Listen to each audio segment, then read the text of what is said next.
ETF index mutual funds నేర్చుకుని stock మార్కెట్లో రాణించాలనుకుంటున్నారా? వెంటనే ఈ నెంబర్కి కాల్ చేయండి. నమస్తే రమ్మ గారు. నమస్తే జయ. ఏదన్నా చిన్న కథ చెప్తారండి? పెద్ద కథ చెప్తాను.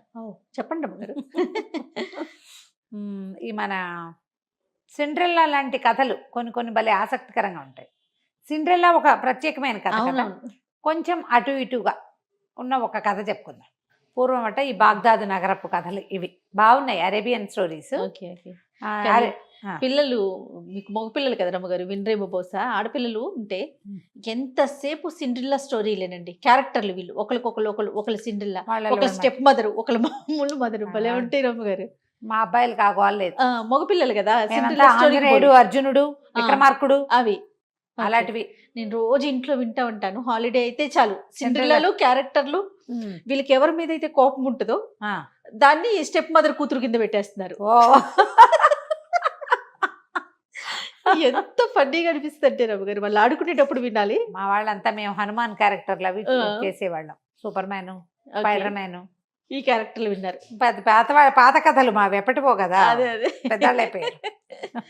అమ్మాయిలు ఉంటే ఆ సరదా వేరు చేయ కదా. అవునండి. మనవరాళ్ళు వస్తారో రారు, మాకు వచ్చేస్తారు, ఖచ్చితంగా వస్తారు రమ్మగారు. చూడాలి, అప్పటికి ఈ ఓపిక ఉండద్దు. అది అది అది చూసుకోవాలి. సిండ్రిల్లా లాంటి కథ.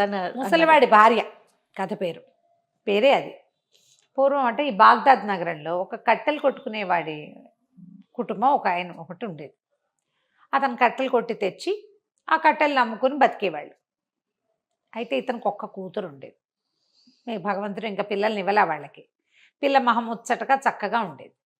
ఏదో పాత బట్టలు వేసుకుని చింకి పాతలు వేసుకున్నా కూడా పిల్ల ముద్దుగా ఉండేది. అయితే ఏమైంది, ఇతను రోజు కొట్టలు కట్టుకునేవాడు, తెచ్చుకునేవాడు, అమ్మి ఏదైనా వస్తే ఇక దాంతో అట్లా బతుకుతూ ఉండేవాడు.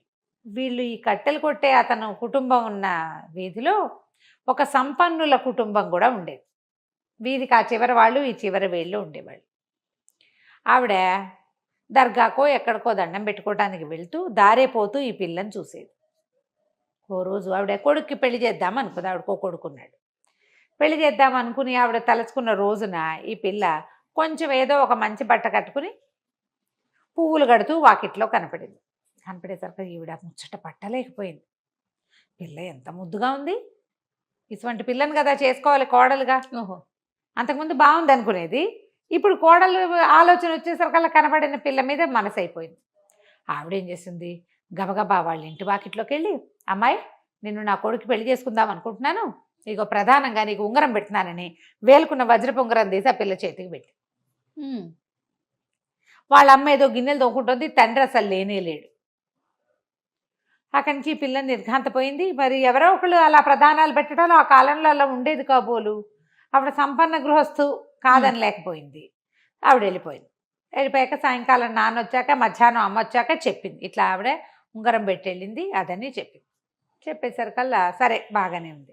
ఈవిడ చుట్టుపక్కల అందరికీ మన సందు చివర కట్టెలు కొట్టే ఆయన ఉన్నాడు కదా, వాళ్ళ పిల్ల ముంతాజో ఏదో దాని పేరు, ఎంత బాగుందో దానికి ఉంగరం పెట్టి ప్రధానం పెట్టేశాను, మా పిల్లాడికి చేసుకుంటున్నాను అనేసరికల్లా ప్రతి వాళ్ళు ఏడ్చినట్టుంది. పిల్ల బాగుంటే చేసుకోవటం ఏమిటి, అటువంటి పిల్లలు మన దగ్గర మాత్రం లేరా, కులం గోత్రం చూడొద్దా, పోనీ కులము గోత్రం మన వాళ్ళే అనుకో, డబ్బు దశకం చూసుకోవద్దా, వాళ్ళ ఇంటికి మీ అబ్బాయి వెళ్తే వాళ్ళు ఏం పెడతారు, పప్పు చారు పెట్టే గతి కూడా లేదు వాళ్ళకి అని అందరూ తలా ఒక మాట అన్నారు. ఒక్కళ్ళు కూడా ఆవిడని సపోర్ట్ చేయలే. పోనీలే వాళ్ళకి లేకపోతే పోయింది, మనకు ఉంది కదా, పిల్ల ముద్దుగా ఉందన్నావు, అలాంటి మాటలు ఒక్కళ్ళు కూడా మాట్లాడాలి. ఏం పెళ్లి తెలివి నీతో 100 తెలివి అని ప్రతి వాళ్ళు అనేసరికి ఆవిడకి చాలా కోపం వచ్చేసింది. రుసరుసలాడుతూ వీళ్ళ ఇంటికి వచ్చింది రెండో రోజున.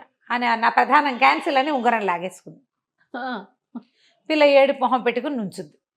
సాయంత్రం వాళ్ళ నాన్న వచ్చేసరికల్లా, నాన్న నిన్న పెళ్లి కుదిరింది, వాళ్ళ పెళ్ళి అయిపోయింది, ఆవిడ వచ్చి ఉంగరం పట్టుపోయింది అని చెప్పింది. గుండు మండిపోయింది.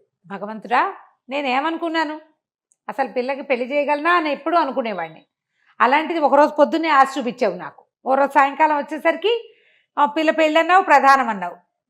సంపన్నులు గృహస్థులు, పిల్లవాడు బాగుంటాడు, వాళ్ళకి బోల్ డబ్బులు ఉన్నాయి, వాళ్ళే పిల్లని ముద్దుగా అడిగారు కాబట్టి బాగా చూసుకుంటారని నమ్మి నువ్వు ఉన్నావనుకున్నా. రెండో రోజు సాయంత్రం వచ్చేసరికి సంపన్నులు పోయినాయి, పిల్లాడు పోయింది, ఉంగరము పోయింది, అన్నీ పోయినాయి. చిచ్చి ఇలా కాదు, రేపొద్దున మసీదుకి వెళ్తా పిల్లని తీసుకుని, మసీదులో నుంచి మొదట బయటకు వచ్చి ఎవరిని నువ్వు పంపిస్తావో వాడికి ఇచ్చి నా పిల్లనిచ్చి పెళ్లి చేసేస్తా. నువ్వు ఉంటే ఉన్నావు లేకపోతే ఊడేవని దేవుడి మీద ప్రతిజ్ఞ చేశాడు. మర్నాడు తెల్లవారుజామునే పిల్లని చక్కగా అలంకరించారు వాళ్ళకు ఉన్నంతలో. పెళ్లి కూతురులాగా అంటే జల్తారు, మేలు ముసుగు ఏదో వేస్తారు. పిల్లలు 10 ఏళ్ళ నుంచో 8 ఏళ్ల వయసు నుంచో తల్లులు కుట్టుకోవటం మొదలు పెడతారు. అవి పిల్లలకి ఇవ్వవలసిన వస్తువులు అవన్నీ కూడా తయారు చేసి పెట్టుకుంటారు. మనం వెండి బంగారాలు చేరుస్తారు కదా మన వాళ్ళు, అట్లా వాళ్ళ పద్ధతి అనమాట అది. అని కుట్టేసుకున్నారు. ఆ కుట్టిన మేలు ముసుగు వేసి పిల్లల్ని అలంకారం చేసి పువ్వుల దండలు అవి వేసి ఏదో మొహానికి ఏదో కడతారు కదా, అవన్నీ గట్టి తీసుకుపోయి మసీదు వాకిట్లో నుంచున్నారు. మసీదు ఇట్లా పాతొక్క 5కి అయిపోతుంది. నమాజ్ అయిపోయాక జనాలు బయటకు వస్తుంటే మొట్టమొదటి ఒక ముసలి వాడు ఎవరో వచ్చాడు బయటకి. ఈయన పోయి ఆయన చేయించేసుకున్నాడు. పిల్ల తండ్రి ఆ కట్లు కొట్టే ఆయన పట్టుకుని, బాబు రండి మా అమ్మాయిని ఇచ్చి పెళ్లి చేస్తాను మీకు అనగానే ఆయన అన్నాడు, అయ్యా నేను ముసలివాడిని, ముష్టివాడిని, నాకు ఇచ్చి పెళ్లి చేయటం ఏమిటి అంటే, కాదు బాబు మా పిల్లకి ఓ పెళ్లి సంబంధం కుదిరి మర్నాడు పోయిందండి. భగవంతుడు ఉన్నాడని నమ్మాను నేను. దేవుడికి చెప్పా, మసీదు నుంచి తొలిగా ఎవరు బయటకు వస్తే వాడికి ఇచ్చి పెళ్లి చేస్తాను. దేవుడికి ఇచ్చిన ప్రతిజ్ఞ నేను ఎలా కాదంటాను? నువ్వు కాకుండా ముసలివాడికి అక్కడ కుష్టివాడు వచ్చినా సరే మా పిల్లనిచ్చి పెళ్లి చేయవలసింది, దేవుడికి చెప్పాను మరి. అంతే, మొక్కు, దేవుడి మొక్కు తీర్చుకోవాల్సిందే. కాబట్టి మా పిల్లనిచ్చి పెళ్లి చేసే తండ్రి ఉండండి, కాజీ గారిని పిలుచుకొస్తాను. నువ్వు కాజీని పిలుచుకొచ్చాను. ఆయన వచ్చి 4 వాక్యాలు చదివి పెళ్ళి అయిపోయింది అన్నారు. నిఖానామా రాసేసుకున్నారు.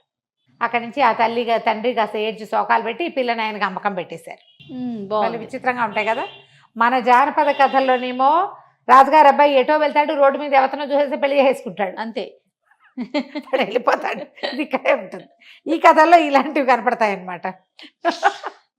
అక్కడి నుంచి ఏమైంది, వీళ్ళు ఈ పిల్లని ఆయనకి ఇచ్చి పంపించేశారు.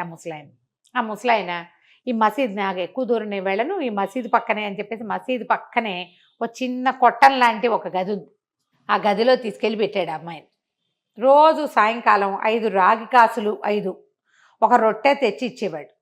కాపురాన్ని పంపేశారు. ఇక ఆ పిల్ల జోలికి వీళ్ళు వెళ్ళకూడదమ్మా నాన్న వెళ్ళిపోయారు. సాయంత్రం అయ్యేసరికల్లా 5 కాసులు తెచ్చిచ్చేవాడు, ఒక రొట్టె ముక్క తెచ్చిచ్చేవాడు. ఆ పిల్ల రొట్టె ముక్క తిని ఆ 5 కాసులతో ఏమొస్తే అదే కట్టుకుని అదే పెట్టుకుని అటగే ఉండేది ఆ గదిలో భర్త వచ్చేదాకా. సాయంత్రం వచ్చేవాడు, వెళ్ళిపోయేవాడు. ఇదే కథ నడిచింది. ఇంతలో ఏమైంది, కొద్ది రోజులు పోయాక ఈ తల్లి పిల్లని చూసొద్దామని వెళ్ళింది. వెళ్ళేసరికల్లా చిన్న గూడు లాంటి గుడిసె, అందులో ఏ పోషణ లేకుండా అర్భనాకారంగా తయారైన తన పిల్ల మురిగ్గా పాడుగొట్లాడుకుంటూ, ఆ ఇంట్లో వస్తువులు లేవు, ఏమీ లేవు, పిల్ల ఏం తింటోందో, ఏం పోషణ ఉంది, అంతేగా. దాంతో ఆవిడ లబోది బొమ్మ నేర్చింది. అయ్యో పిల్ల ఇట్ట అయిపోయింది, చింకి గుడ్డలతో అయిపోయింది, బట్టలు లేవు, పాతలు లేవు, దీనికి ఇట్లాంటి పెళ్లి చేసాం, భగవంతుడు లేడా అని ఏడ్చింది. అక్కడి నుంచి మా ఇంటికి రమ్మనేసరికల్ పిల్లని రానమ్మా, మా ఆయన సాయంత్రం అయ్యేసరికి వచ్చేస్తాడు, భర్తను అనుసరించి వివాహాన్ని గౌరవించాలి, అది సిద్ధాంతం. మా ఆయన వచ్చేసరికి ఆయన వచ్చేసరికి మళ్ళీ తీసుకొస్తాను. ఇంటికి వెళ్ళాక ఆవిడ ఏం చేసింది, తల్లి శుభ్రంగా పిల్లకి తలెట్టి పోసి, వాళ్ళకు ఉన్నంతలో తలెట్టి పోసి అన్నం పెట్టి కొంచెం తన దగ్గర ఉన్న మంచి బట్టలు ఏవో ధరింపజేసి కూర్చోబెట్టుకుంటే, ఈ లోపల ఏమైంది, వీళ్ళ వీధి చివరి సంపన్న గృహస్థు ఇంట్లో పెళ్ళి. ఏ కుర్రాడికైతే దీన్ని చేసుకుంటామన్నారో ఆ అబ్బాయి పెళ్ళిట. అక్కడి నుంచి వాళ్ళు పెళ్లి పిలుపుకొచ్చారు, పెళ్ళికి రమ్మన్నారు. ఈవిడంది, అమ్మ రావే వాళ్ళ ఇంట్లో పెళ్ళి, మన వీధి చివరి మన చిన్నప్పటి నుంచి ఇక్కడే ఉన్నారు కదా, పెళ్ళికి వెళ్దామని అనేసరిగా పిల్లంది, నేను రాను వాళ్ళ ఇంట్లో పెళ్ళికి, మా ఆయన అడగకుండా నువ్వు రమ్మంటే నేనేటా వస్తానమ్మా, అట్లా రాకూడదు, నేను రాను. అత్తగారు ఏం చేసింది, పిల్లని వెంబడి పెట్టుకుని సాయంకాలం మసీదు పక్కన ఉన్న ఆ చిన్న డేరాకి తీసుకుపోయింది కూతుర్ని.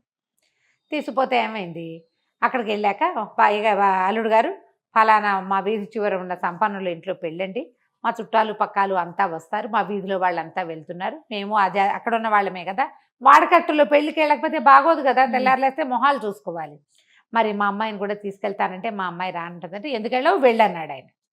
అనేసరికల్లా కాదు నేను వెళ్ళను, నాకు ఇష్టం లేదు అంది. అనేసరికల్లా ఎందుకు, ఆ అబ్బాయి నేను పెళ్లి చేసుకోవాల్సిన వాడు కదా, చక్కగా అలంకరించుకుని వెళ్దు కానీ ప్రేమలో పడితే వాడిని పెళ్లి చేసుకుందు కానీ అంటే, చీచి అంది అమ్మాయి. చీచి నేను అట్లా చేసుకోను, నేను ససేమిరా వెళ్ళనంటే, నువ్వు వెళ్ళి తీరాలి, నా ఆజ్ఞ అన్నాడు మొగుడు, ఆ ముసలాయన. సరే, ఇంతలో ఈ అమ్మాయికి 5 కాసులు రొట్టె చేతిలో పెట్టాడు. ఆ పిల్ల రొట్టె తింటుండగా ఆయన వెళ్ళిపోయాడు. ఆయన కాసేపట్లో ఏమైంది, ఓ బండి వచ్చింది. ఓ బండిలోంచి ఒక 2 ఆడవాళ్ళు దిగారు. చక్కగా మంచి భలేగా ఉన్నారు వాళ్ళు, బండి కూడా సూపర్గా ఉంది. ఆయన వెళ్ళిన 1 గంటకు వచ్చారు వీళ్ళు. చీకటి పడుతోంది. అమ్మాయి రాత్రికి పెళ్ళే వెళ్ళాలి అంటోంది తల్లి. మీ ఆయన వెళ్ళమన్నాడు కదా అంటే, అమ్మాయి పాత బట్టలతోటి వెళ్ళకపోతే ఏమైందమ్మా పెళ్ళికి అంటే, ఆ బండిలో వచ్చిన వాళ్ళు ఇంత పళ్ళెం ఇంత పెద్ద సంచి పుచ్చుకొచ్చారు. పుచ్చుకొని లోపలికి వచ్చి, అమ్మాయి ఫలానా ముసలాయన పెళ్ళానివేనా నువ్వు అని అడిగారు. అవునండి అనేసరికి, మీ ఆయన పంపించాడు నువ్వు ఎక్కడికో పెళ్ళికి వెళ్ళాలట కదా, నిన్ను అలంకరించమన్నాడని శుభ్రంగా అమ్మాయికి ఫేషియల్ చేసేసి హెయిర్ స్టైల్ నీట్గా అందంగా చేసేసి మంచి బ్రహ్మాండమైన లెహంగా తెచ్చారు. బట్టలు, వాళ్ళు తెచ్చిన నగలు, బట్టలు వీళ్ళ జీవితంలో వాళ్ళ ఊహకు కూడా రావు. చక్కగా అలంకారం చేశారు. చేసి ఇంకో బండి వచ్చింది. ఈ బండి ఎక్కి పెళ్ళికి వెళ్ళమన్నారు. బాగుంది. అక్కడి నుంచి వేళ్ళకి ఉంగరాలు పెట్టారు.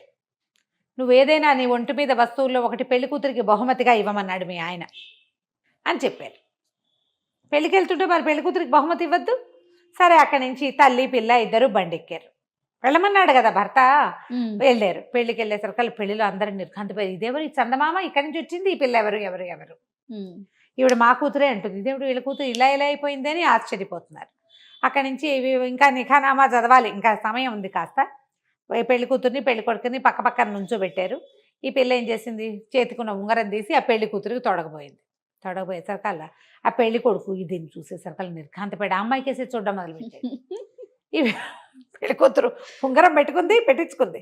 ఉంగరం పెట్టించుకున్నాక బాగుంది కదా అని ఇటు తిరిగేసరికల్లా పెళ్లి కొడుకు తరకేసి చుట్టాల ఆ ఉంగరం పెట్టిన అమ్మాయి కేసి చూస్తున్నాడు.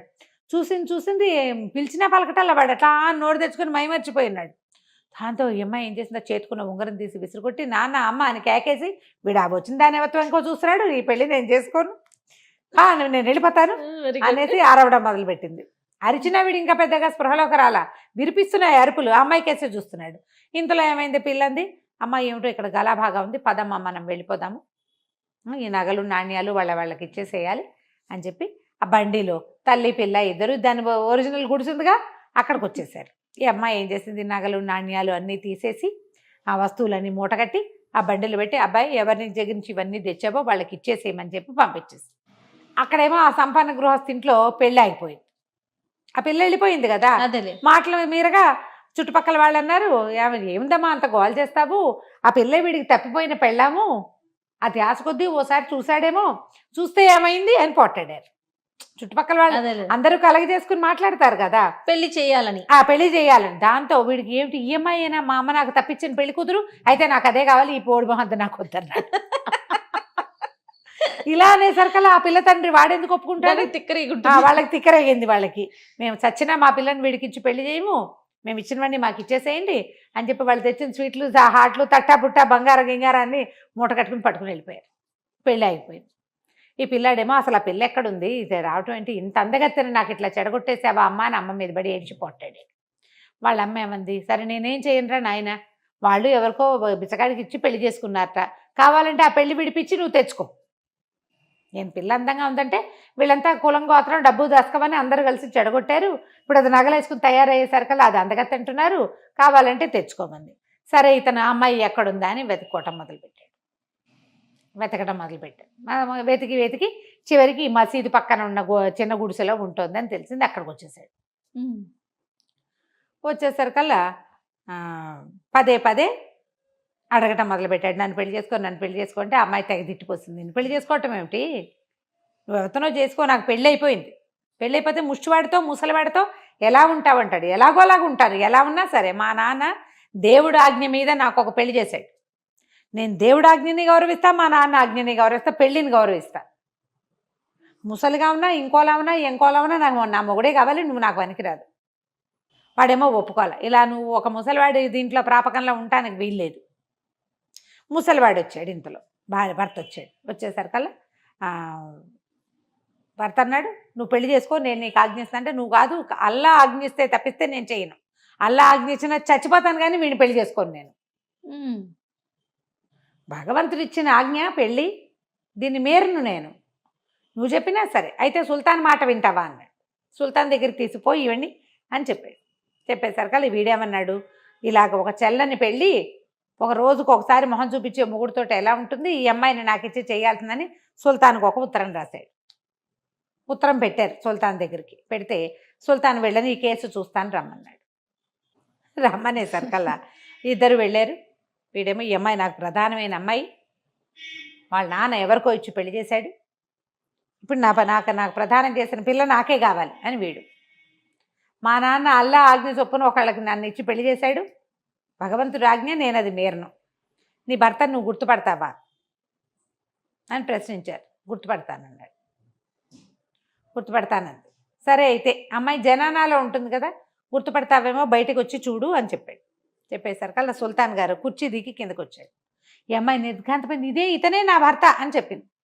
అతనికి ఇక్కడ ఒక కత్తిఘాటు ఉంది, ఆ ముసలాయనకి. ఇది సుల్తాన్ కూడా సేమ్ డిట్టో అక్కడే చోట ఆ జీబురు గడ్డం మీద ఇక్కడ ఒక ఘాటు కనపడుతోంది అనమాట. ఆయన భర్తకి ముసలతను కదా, ఇట్లా ముసలి గడ్డము, జుట్టు ఇట్లా జీబుగా ఉంటుంది, మొహంతో ఇలా కుంచుకుపోయినట్టుంటుంది, వంగిపోయి నడుస్తాడు. ఈ సుల్తాన్ టైం అని చువలాగా నుంచుని ఉన్నాడు, కానీ అతని మొహం సేమ్ డిట్టో ఆ ముసలివాడి మొహమే. ఇక్కడ ఒక ఘాటు ఉంది, ఈ ఘాటు ఉన్నవాడే నాకు భర్త అని చెప్పింది అమ్మాయి. చెప్పేసరికల్లా ఒప్పేసుకున్నాడు ఆయన. ప్రజల్ని పరీక్షించటం కోసం నమాజులు చేయడానికి ఎంతమంది వస్తున్నారో చూడడం కోసం ఆయన మసీదుకి వచ్చాడు. వచ్చి ఆ మామూలు సుల్తాన్ వేషంలో రకన అతను యువకుడు మారు వేషంలో ముసలి వేషంలో వచ్చాడు. ఆ ముసలి వేషంలో ఉన్నవాడికి ఈ కట్టెలు కొట్టే ఆయనే తన పిల్లనిచ్చి పెళ్లి చేశాడు. ఈ పిల్ల నిజంగా ఈ పెళ్లిని నిభాయించి ఉంటుందో లేదో చూడడం కోసం 3 నెలల సమయం పెట్టుకుని 3 నెలల నుంచి ఆయన వచ్చిపోతున్నాడు, కానీ ఆ పిల్లని తన ముసలి రూపంతోటే కనబడ్డాడు. అక్కడి నుంచి ఈ సంపన్న గృహస్థు కొడుకుని పంపించారు బయటికి. వివాహితని మళ్ళీ పెళ్లి చేసుకుంటాను అనకూడదు, ఆమె ఆ పెళ్లి వద్దనుకుంటేనే నువ్వు రావాలి, కానీ ఆమె ఆ పెళ్లి కావాలనుకుంటే నువ్వు రావడానికి వీల్లేదు, ఈ అమ్మాయి ఈ దేశపు యువరాణి, నా భార్య అని ప్రకటించారు. సూపర్. ఒక సంపన్నుడికి పనికిరాని పిల్ల సుల్తాన్కి పనికొచ్చింది. సుల్తాన్ భార్య అంటే మరి దేశానికి మహారాణి కదా, చిన్న ప్రాంతం అయినా కూడా. అక్కడి నుంచి అమ్మాయిని సాధారణంగా రాజుగారి జనానాల్లోకి, అంతఃపురంలోకి తీసుకుపోయారు. కథకంచికి మనం ఇంటికి. సూపర్. నమస్తే. నమస్తే.